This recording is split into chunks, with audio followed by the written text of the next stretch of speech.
beri kemuliaan yang Maria. Silakan duduk Bapak Ibu. Haleluya. Shalom. Shalom. Luar biasa. Thank you Pak Gembala. Kembali kita jumpa di sini. Haleluya. Bapak Ibu yang dikasihi Tuhan. Yang dikasihi Tuhan tadi kan tete manis sayang Ale. Yang diberkati Tuhan. Boleh angkat tangannya, iya turunin pelan, bilang sama kanan kirinya lu tahu dari mana. Oh yuk kita kadang-kadang merasa bahwa kita ini hidup dalam kasih Tuhan. Cuman merasa aja. Karena sebetulnya orang yang dikasihi Tuhan, orang yang merasakan kasih Tuhan itu tentunya hidupnya akan berbeda sama orang yang gak merasakan kasih Tuhan. Iya Pak? Iya Pak? Amin? Iya, orang yang merasakan kasih Tuhan, pastilah orang ini akan hidup penuh dengan semangat. Orang bilang bahwa Tuhan mengasihi aku, tapi hidupnya gak semangat. Muji Tuhannya gak semangat.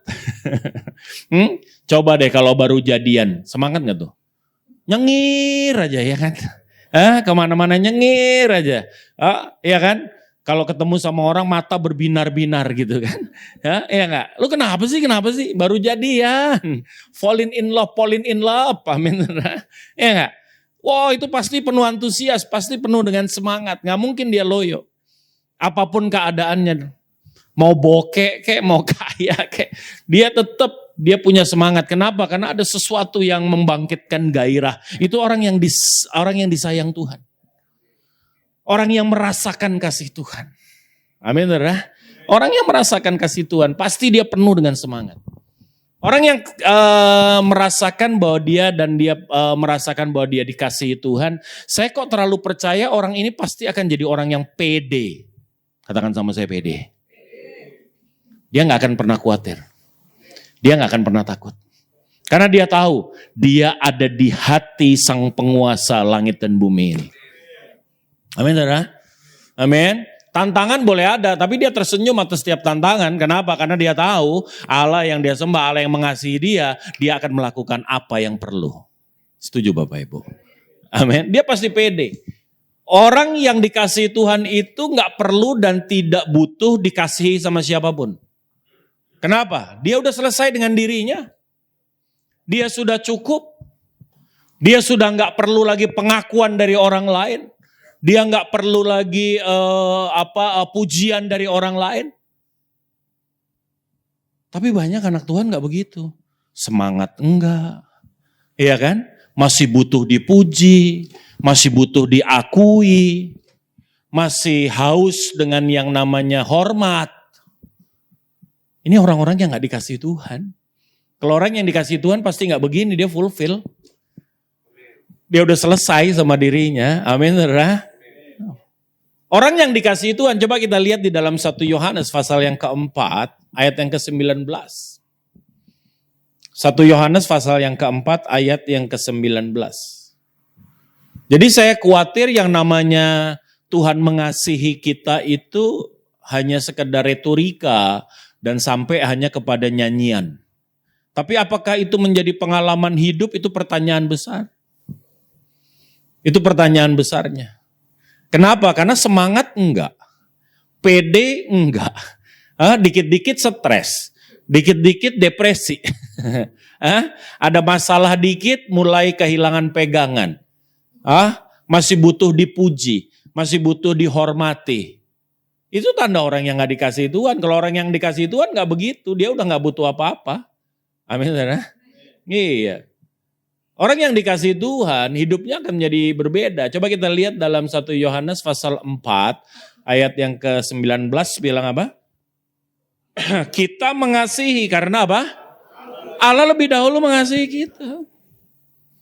Orang yang hidup di dalam kasih Tuhan pasti dia akan menjadi orang yang full of compassion. Orangnya tuh penuh dengan belas kasihan. Orangnya gak tahan kalau lihat orang susah. Orangnya gak tahan kalau lihat orang diperlakukan gak adil. Amin. Dia gak bisa lihat orang yang bergumul. Dia gak bisa lihat orang yang miskin. Dia gak bisa lihat orang yang gak bisa makan. Gak bisa. Dia akan selalu tergerak. Bukan karena dia baik.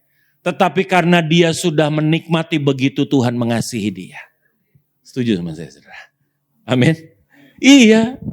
Bapak Ibu yang dikasihi Tuhan. Itu orang-orang yang betul-betul merasakan kasih Tuhan.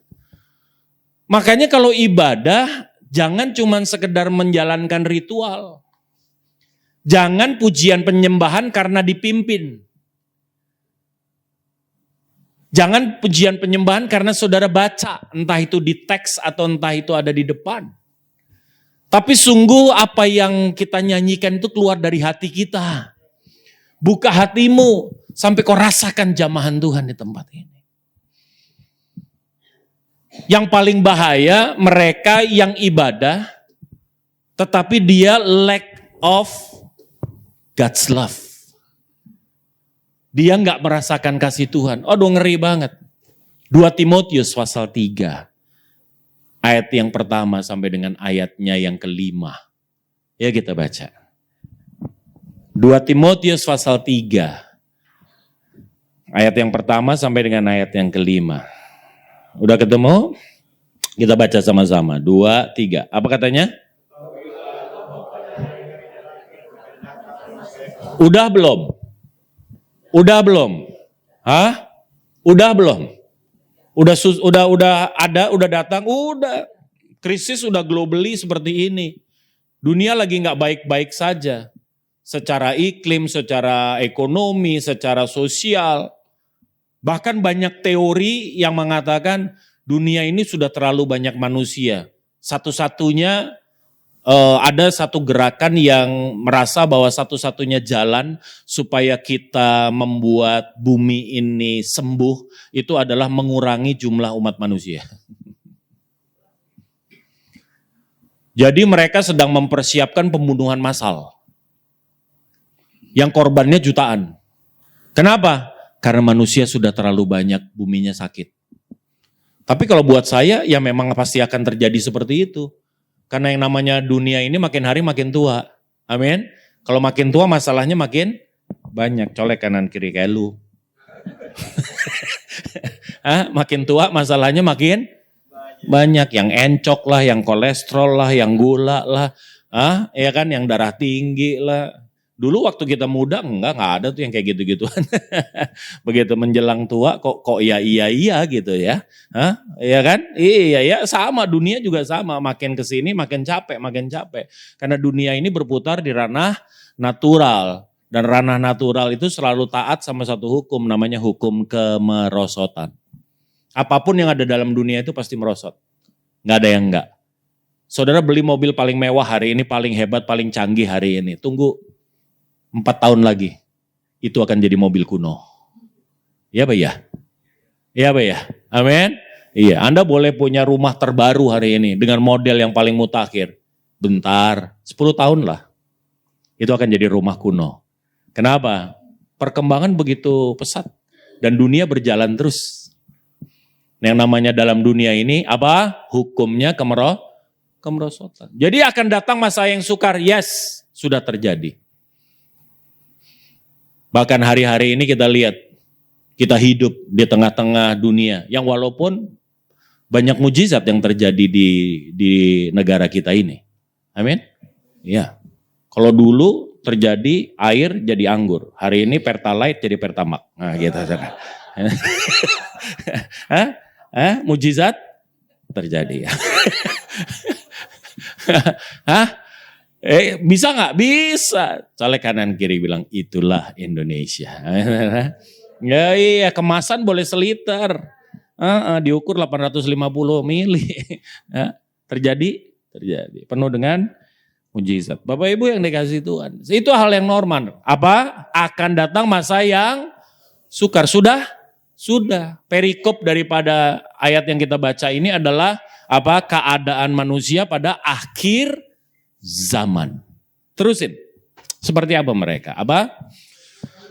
Manusia akan mencintai dirinya sendiri dan menjadi hamba uang. Mereka akan membual, menyombongkan diri.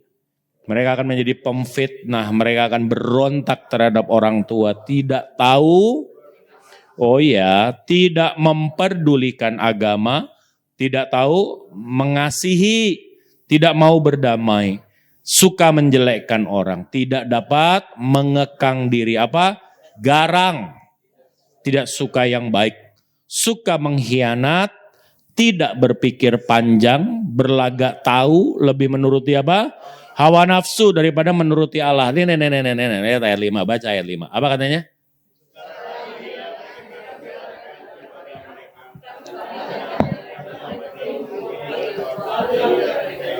Ibadah nggak? Ibadah nggak? Di gereja nggak? Amin. Boleh salam kanan kiri, tapi itu nggak ada di sini. Amin. Kenapa orang ibadah tapi kelakuannya kayak begitu? Karena dia ibadah tanpa dia merasakan jamahan lawatan Tuhan. Jadi Tuhan nggak jadi pengalaman. Tuhan nggak jadi keseharian. Amin, saudara. Iya, dia hanya seperti memuji Tuhan, tapi sebetulnya enggak, dia cuma menjalankan tata ibadah saja. Orang-orang yang seperti ini, dia tidak akan mengalami perubahan. Kenapa garang? Ya dia pasti angkuh. Dia enggak suka berdamai. Dia masih perlu pujian dari orang lain. Dia perlu kasih dari orang lain. Dia tidak akan mau menghormati siapapun. Bahkan lebih menuruti hawa nafsunya daripada menuruti. Kenapa? Karena dia tidak merasakan kasih Tuhan. Dan ini yang terjadi di banyak gereja, Bapak Ibu. Hari ini banyak gereja nggak lebih daripada I.O. menyelenggarakan event. Ibadah nggak? Karena kalau ibadah harusnya orangnya dijamah oleh kasih Tuhan. Amin. Orang dibawa sampai dia merasakan kasih Tuhan. Bukan sekedar menjalankan event yang dibatasi dengan waktu dan di-run dengan urutan Bapak Ibu. Yang namanya liturgi. Bukan. Harusnya makin kita ibadah, makin kita merasakan bahwa Tuhan sangat mengasihi kita. Amin. Waktu kita berdoa, Tuhan kita ngerasain, aduh Tuhan. Waktu kita nyanyi, sungguh-sungguh kita merasakan Tuhan mengasihi kita. Maka saya kalau nyanyi, wah semangat. Apalagi dari Sio, aduh mantap itu. Saya ngerasain betul bahwa Tuhan sangat mengasihi saya. Amin. Ale semua disay, kalau kata anak-anak saya tete manis, gitu. Iya kan? Iya, loh iya dong. Bapak Ibu ngerti maksud saya? Kita jangan jalanin event. Jangan jalanin ritual, gitu. Nggak ada kok kewajiban Anda bergereja, nggak ada. Gitu. Kalau engkau datang, engkau bersekutu, cari dia. Sampai engkau dilawat, sampai engkau dijamah. Kalau engkau nggak dijamah, bilang Tuhan, jamah aku nggak ngerasain Tuhan, tolong cari dia. Amin, saudara. Baru itu yang namanya. Engkau mengetuk dan engkau akan diberikan. Banyak orang nggak merasakan kasih Tuhan. Pertanyaannya adalah kenapa? Apakah kasih Tuhan itu ada di tempat ini dan tidak di tempat lain? Coba kita lihat di dalam Ratapan pasal yang ketiga, ayat 22 dan ayat yang ke-23. Ratapan pasal yang ketiga, ayat 22 sampai dengan ayat yang ke-23. Oke, kita baca sama-sama. Apa katanya? Tak berkesudahan kasih setia Tuhan, tak habis-habis rahmatnya. Terusin. Tiap pagi besar kesetiaanmu. Artinya apa? Kasih Tuhan gak pernah gak ada. Karena kasih itu bukan tindakan Tuhan. Kasih itu adalah Tuhan itu sendiri. Selama Tuhan ada, kasih itu ada. Selama Tuhan jadi bagian dalam hidupmu, kasih itu ada. Tapi kenapa ada orang Kristen ngerasain kasih Tuhan, yang satunya gak ngerasain. Yang satunya gak semangat, yang satunya semangat. Yang satunya belum selesai dengan dirinya, yang satunya sudah. Yang satunya penuh dengan belas kasihan, yang satunya gak peduli. Bukan Tuhan yang salah. Yang salah adalah kita. Amin, saudara. Karena kasih Tuhan itu ada. Dan tidak pernah tidak ada. Selama ada Tuhan, kasih itu ada. Di luar matahari bersinar gak? Di luar matahari bersinar gak? bersinar. Anda ngerasain sinar matahari nggak? Ngerasain nggak sinar matahari di sini? Di sini. Kenapa? Bukan berarti mataharinya nggak bersinar. Di sini dingin karena engkau mengcover. Amin, saudara. Anda cover. Anda ada di tempat di mana kasih itu tidak ada, tidak menjangkau.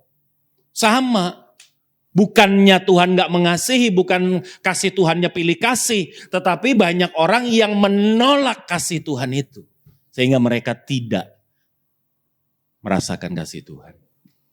Jadi bukan Tuhan gak mengasihi, ente yang gak mau.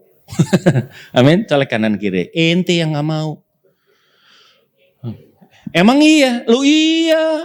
Banyak orang gak mau merasakan kasih Tuhan. Kenapa? Karena untuk merasakan kasih Tuhan, untuk hidup di dalam kasih Tuhan, itu gak sederhana Bapak Ibu. Gak sederhana. Bagian Tuhan mengasihi, bagian saudara menerima. Bagaimana caranya supaya kita menerima kasih Tuhan? Banyak orang gak mau. Karena untuk kita merasakan kasih Tuhan yang pertama, kita lihat dalam Yesaya 30. Ayat 15 sampai dengan ayat yang ke-16. Lagi di foto. Oke. Ya, biar bagus Bu. Karena kadang-kadang saya difoto gitu. Oh gitu sudah. Lagi. Enggak bagus jadi lagi di foto. Ya kita baca yuk. Katanya Yesaya 30 ayat 15 16 kita baca 2 3 sebab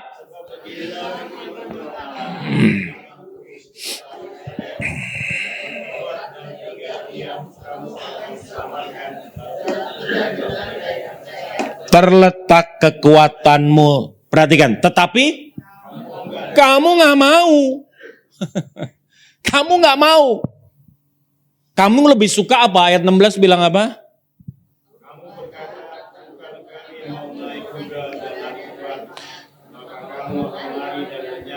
Katamu pula kami mau mengendarai kuda tangkas, maka para pengejarmu akan lebih tangkas lagi. Kenapa gak merasakan kasih Tuhan?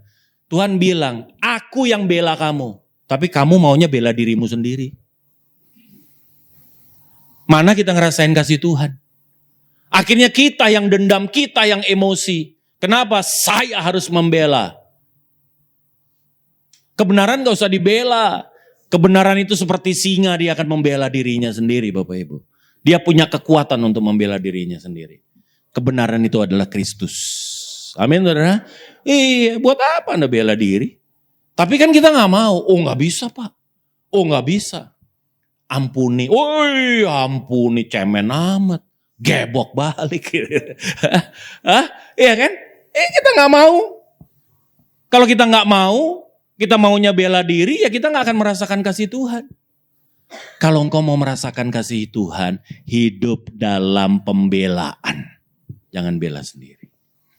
Maka engkau akan lihat, Bapamu akan selalu bertindak. Bapamu tidak akan membiarkan engkau. Bapamu yang berkata engkau adalah biji bola mataku, Bapamu yang akan membela saudara. Beri kemuliaan yang meriah buat saudara. Amin. Ya, buat Tuhan, Bapak Ibu yang dikasihi Tuhan. Ayo. Jadi jangan cover diri kita. Bukan Tuhan gak mengasihi, bukan Tuhan gak mau bela, sih itu yang gak mau dibela. Maunya bela diri. Maunya membela sendiri.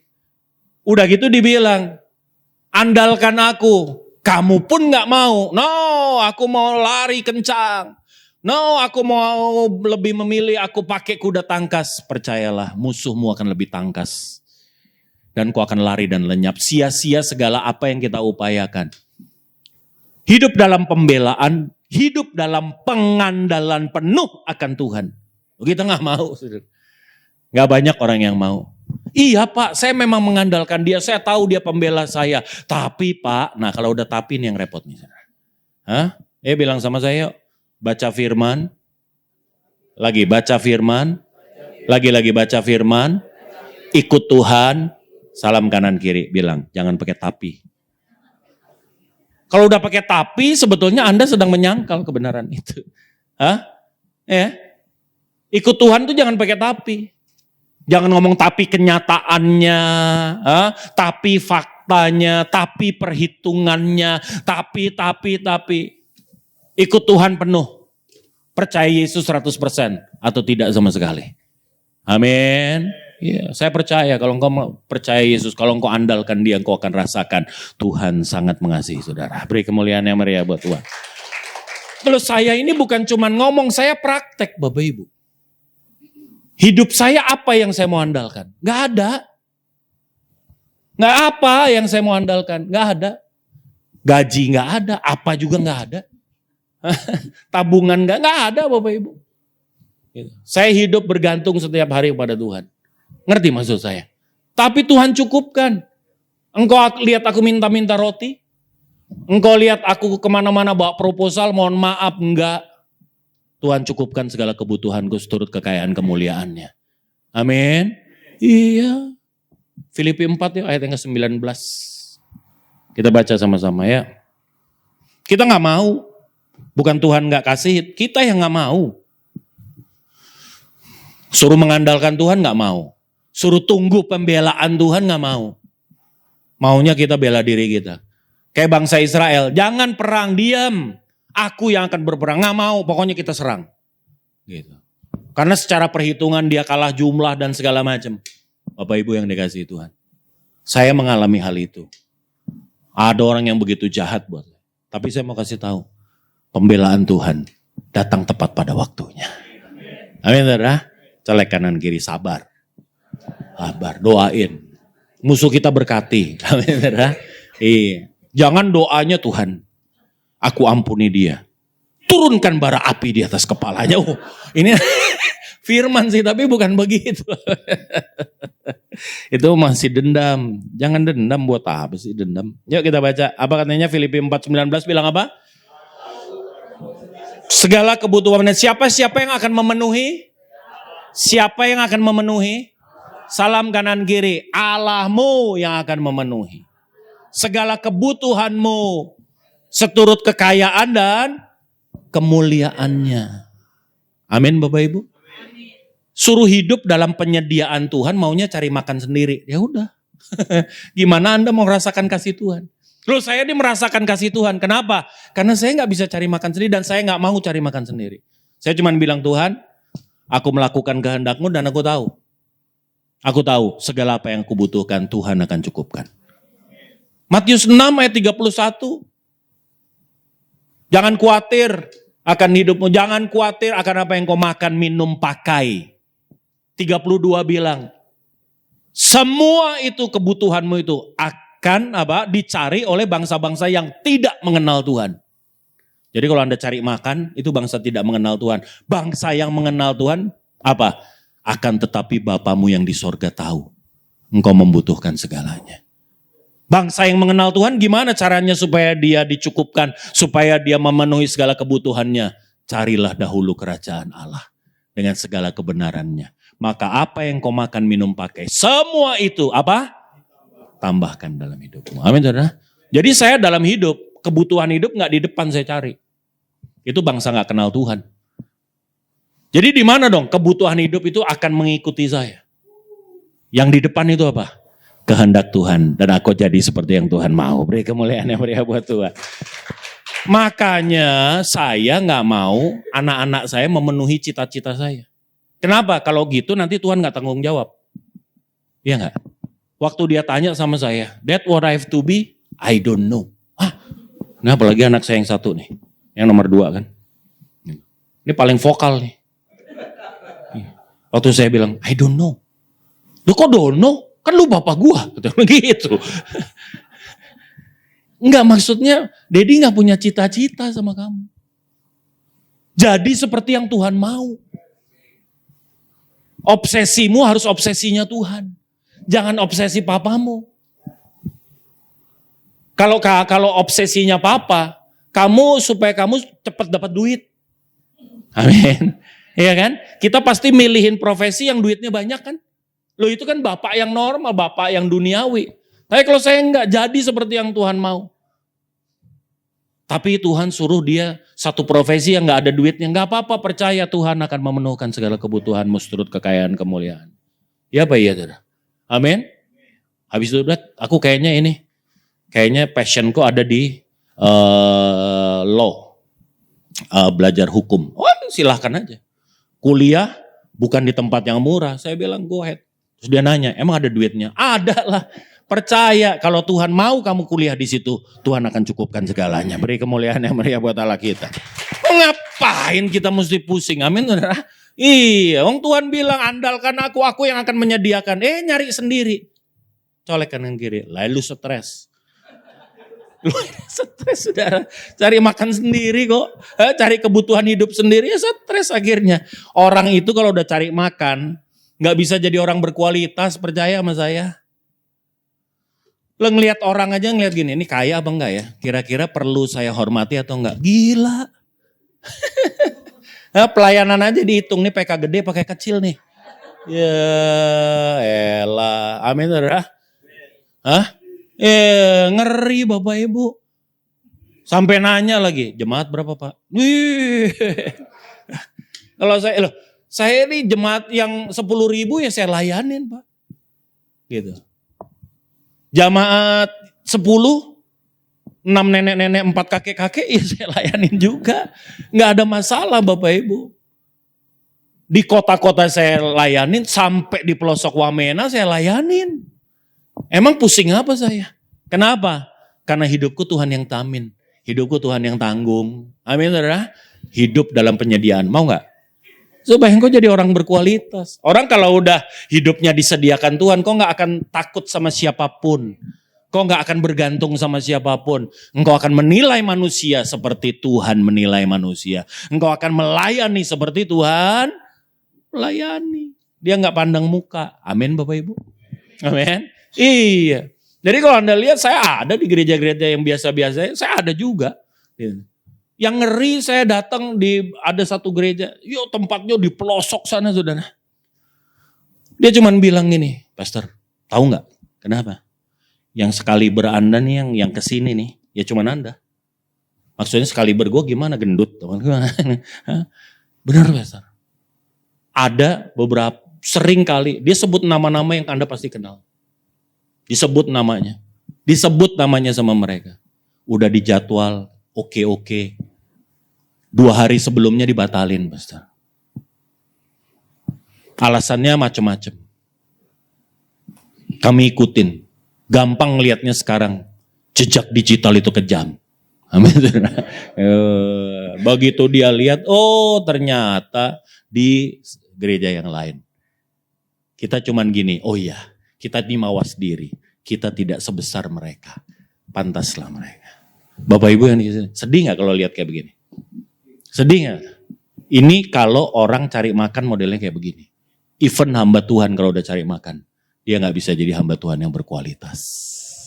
Setuju Bapak Ibu? Amin. Kalau donatur yang ulang tahun, gembala turun. Gembala berkhotbah. Ya kan? Tapi kalau yang bukan donatur, guru sekolah minggu saja. Yang ulang tahun 73 tahun gitu. Yang khotbah guru. Jadi Bapak Ibu, Tuhan Yesus haleluya. Ya maklum. Nah, ini praktikal loh Bapak Ibu yang saya ngomong. Ini praktikal, ini bukan di negara Konoha. Enggak, ini ada dan ini praktikal. Kenapa? Karena cari makan. Jangan, hiduplah dalam penyediaan supaya kau tahu Bapamu itu bertanggung jawab. Amin, saudara? Amin. Iya, supaya kau tahu Bapamu itu bertanggung jawab. Lakukan saja, kerja saja buat Dia. Saya kok terlalu percaya kalau Anda kerja buat Tuhan, Tuhan tanggung jawab dalam hidupmu. Amin. Anda kalau kerja di perusahaan aja, dulu saya kerja di perusahaan zaman dulu. Ya kan, kalau saya diutus, saya terbang kemana-kemana. Perusahaan saya yang nanggung tuh, hotelnya dia yang nanggung, transport dia yang nanggung. Makan minum saya dia yang nanggung. Belum lagi ada uang jasanya. Ya kan? Iya, itu kita kerja buat manusia. Masa kita kerja buat Tuhan, Tuhan nggak tanggung jawab? Amin. Tuhan pasti tanggung jawab, beri kemuliaan yang meriah buat Tuhan. Makanya jangan takut, hiduplah dalam penyediaan Tuhan. Supaya kita gak bergantung dengan siapapun. Hanya bergantung kepada Tuhan. Amin. Kenapa kita gak mau dan gak bisa merasakan kasih Tuhan? Karena kita gak mau dalam penyediaan, gak mau mengandalkan, gak mau dalam pembelaan Tuhan. Dan lebih ngeri lagi, coba kita lihat di dalam Mazmur pasal yang ke-37. Mazmur 37 ayat yang ke-23 dan 24 Bapak Ibu. Mazmur 37, 23, 24. Ya, kita baca 2, 3. Apa katanya?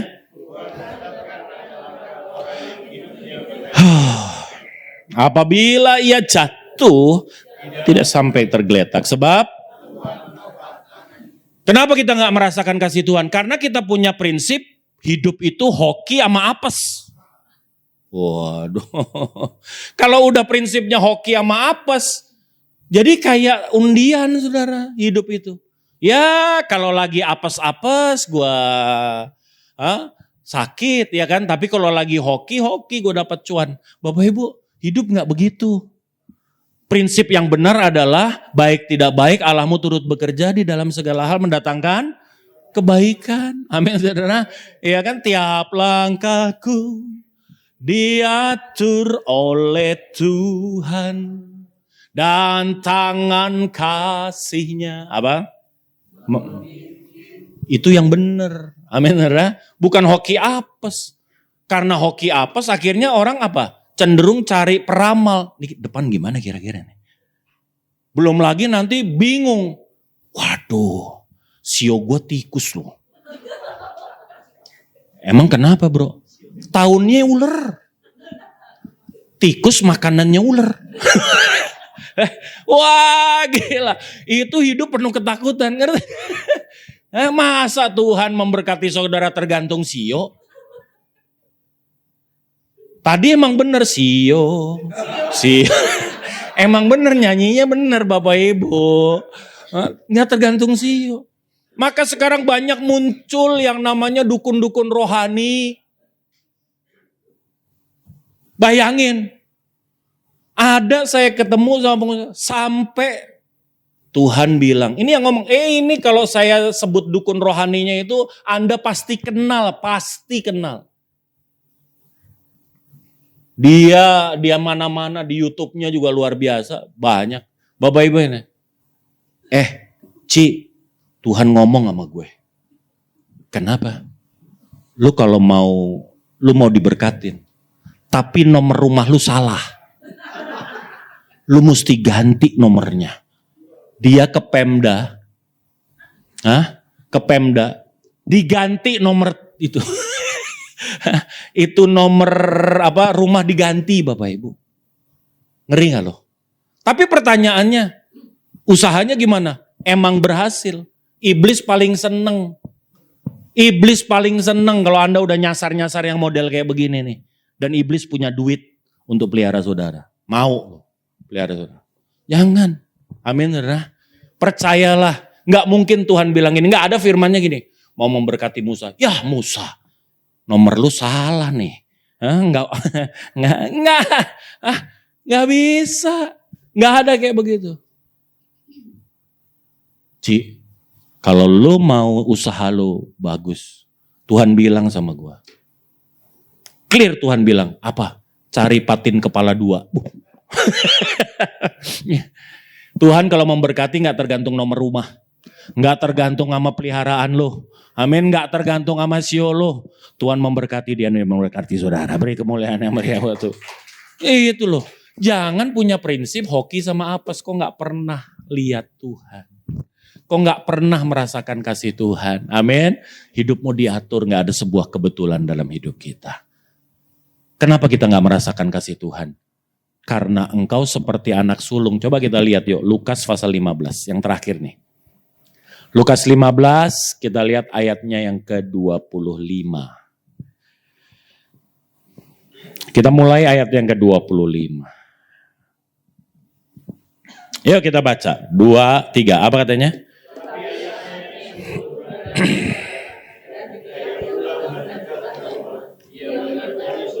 Dan nyanyian tari-tarian lalu ia memanggil seorang hambanya, apa? Dan bertanya, apa katanya? Adikmu telah kembali dan ayahmu telah menyembelih anak lembu tambun. Karena ia mendapatnya kembali dengan sehat. Ayat 28 bilang apa? Apa? Marahlah anak sulung itu dan ia tidak mau masuk, lalu ayahnya keluar dan berbicara dengan dia. Tetapi ia menjawab ayahnya, apa katanya? Telah bertahun-tahun aku melayani Bapa dan belum pernah aku melanggar perintah Bapa. Tetapi kepadaku belum pernah apa? Bapa memberikan seekor anak kambing untuk bersukacita dengan sahabat-sahabatku. Ayat 31 kita lompat. Apa? Kata ayahnya kepadanya, anakku, engkau telah selalu bersama-sama dengan aku. Dan segala kepunyaanku adalah kepunyaanmu.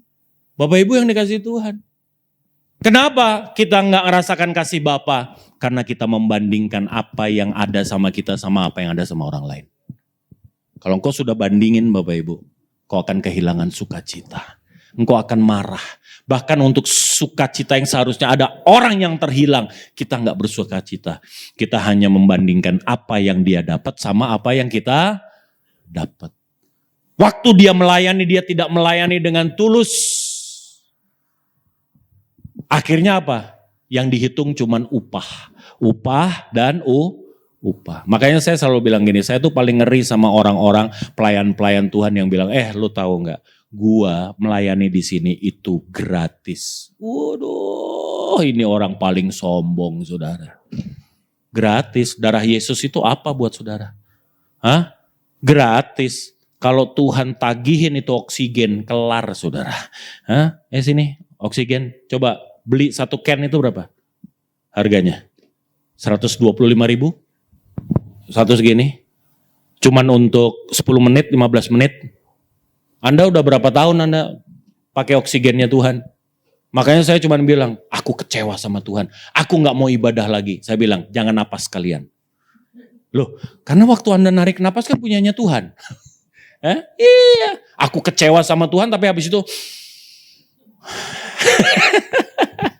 Kalau kecewa sama Tuhan jangan napas dong. Amin saudara. Colek kanan kiri, lu kecewa sama Tuhan jangan napas. Bapak Ibu yang dikasihi Tuhan. Jangan suka bandingkan apa yang kau dapat dengan apa yang orang lain dapat. Yang jadi bagianmu adalah bagianmu.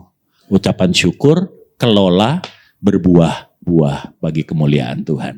Hari ini doa saya. Di tempat ini kita merasakan kasih Tuhan.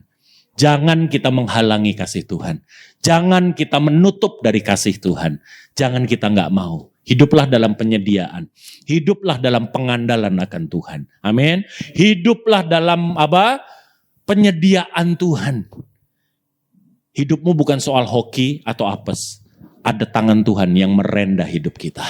Amin saudara, jangan bandingkan dirimu dengan orang lain. Maka percaya ucapan syukur yang terindah itu keluar dari dalam dirimu. Beri kemuliaan yang meriah buat Tuhan. Mari kita bangkit berdiri Bapak Ibu. Haleluya. Mount Hermon Church. Haleluya.